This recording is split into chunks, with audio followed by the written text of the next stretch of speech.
ամփոփելով ընտրական process-ը, ինչ զգացում ունեք այսօր, երբ փաստացի ձեր բոլոր կանխատեսումները, ձեր գործընկերներին ուղղված ձեր զգուշացումները ընտրական process-ի վերաբերյալ իրականություն են դարձել, ինչ է կարծում, օրինակ ձեր առաջարկած օրակարգը impeachment-ը այլ հանգրվանի կբերեր։ Ես դրա համար ուրախ չեմ եւ հիմա չեմ կարծում, որ իմաստ ունի դրա մասին խոսել։ Հիմա քաղաքական այն ուժերը, ովքեր անցել են խորհրդարան,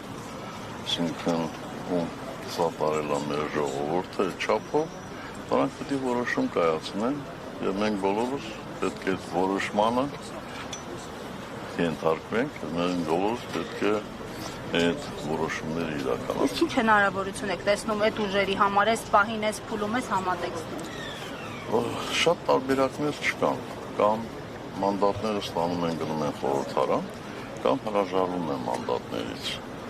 Այդ երկու ձևերի մեջ, երկու երկերի մեջ կան եւ առավելություններ, կան եւ բացասական կողմեր, բայց խնդիրը ձև ընտրելը չի, խնդիրը հստակ ռազմավարություն ունենալն է։ Երկու ձևով էլ կարելի է հասնել հաջողության։